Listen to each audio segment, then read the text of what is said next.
So to be honest, I didn't really know what to expect from watching this episode for Boruto. From the previews that we saw last week, I thought it was just going to be like another generic like training episode for Boruto and Sarada maybe, and it wasn't really going to do anything too special. There wasn't going to be any interesting moments within the episode. I just wasn't really expecting a whole lot from the episode itself. But it ended up doing some things that I actually really ended up enjoying, and I was actually really impressed with what it decided to do instead of what it could have done, which it could have done something really boring and not interesting with the characters, especially what we've seen from a couple of moments from previous episodes. But they went ahead and did something pretty interesting with the characters, especially for some characters that I wasn't really expecting to see a whole lot of. And I really enjoyed it. I overall really enjoyed it. I like how they brought back Sakura and the fact that she's obviously really worried about her daughter, and her daughter being Sarada and Sarada being Uchiha and her father being Sasuke. And she's really worried about her overall training and just her daughter's safety in general.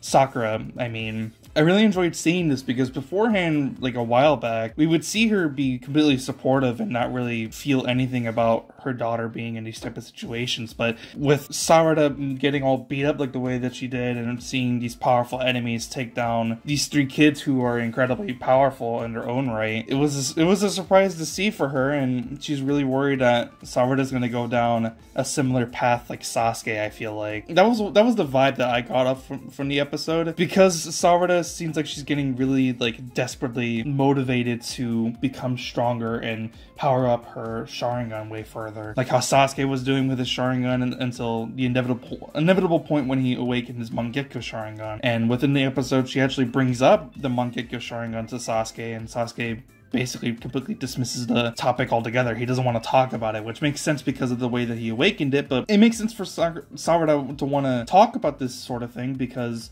she explains that she went and looked up information revolving around the Uchiha clan and the Sharingan, and the information is all completely locked away for no one to ever see, ever read, and ever learn about. It only makes sense for her to be curious, especially because of the fact that she's focusing her training and revolving around her Sharingan and making it more powerful, and she wants to eventually get to a point where she can also have a Mangekyo Sharingan as well, without knowing the full context as to how an Uchiha member can even awaken the Mangekyo Sharingan in the first place. And it was a really interesting dynamic to see Sakura in the position that she was in within the episode, Sasuke in the position of where he was in the episode. I thought it was really good to see the dynamics of these characters be completely different than what we've seen them beforehand, and to see Sarada kind of be like a little mini-me of Sasuke when he was a kid. But of course, I don't think she's ever going to end up in that sort of way. I think eventually, somehow, she's going to awaken her Mangekyo Sharingan regardless, but she's not going to end up in the exact same position as Sasuke, because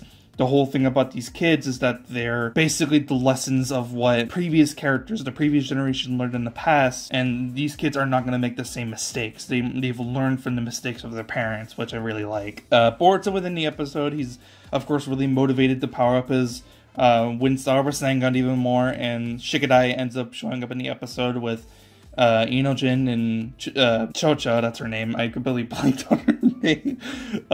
They show up within the episode, they're helping out his training, and eventually Boruto gets to a point where he powers up his Windstar Rasengan even further, because Kakashi was telling him you have to move mountains in order to do this and that. Something about moving a mountain or something, which basically is telling Boruto that he needs to figure out how to basically do the impossible, or something that seems like it's the impossible. And Boruto, by the end of the episode, he ends up figuring out a solution to this problem, and he wants to go and show Kakashi, and Kakashi tells him, well, let's go ahead and put your new Rasengan to the test. And that Shichoji guy that we saw in like the previous arc, when Boruto and Sarada Mitsuki were like in the prison, he ends up showing up at the end of the episode, so we're gonna end up seeing him fight Boruto, which I guess is going to be interesting, but we'll have to wait and see what actually ends up happening. And we also see in the previews that Sakura and Sarada end up having a sparring match, so maybe that could be pretty interesting.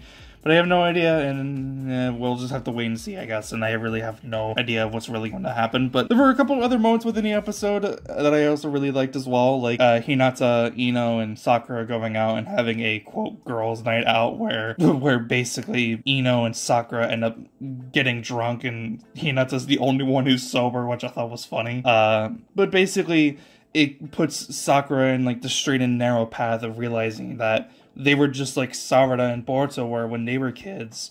And Sakura basically completely forgot about all of that because it was such a long time ago of when they were kids, and she didn't really want to remember that time in her life anymore because they're in a time of peace now, and they don't really want to think about that, which I get. But that's basically the episode. I really enjoyed it. I thought it was pretty solid. I don't know what else is going to happen, but maybe it's going to be interesting. I guess we'll just have to wait and see. That's the end of the video. Let me know what your thoughts are down in the comments. I'm about to actually hit 200 subscribers in a very short amount of time, I feel like. I don't think it's going to take too long in order to get 200 subscribers, so maybe I'll make a video revolving around that and something specific for the video, but we'll see. Yeah, I'll see you guys next one. I'm out. Peace.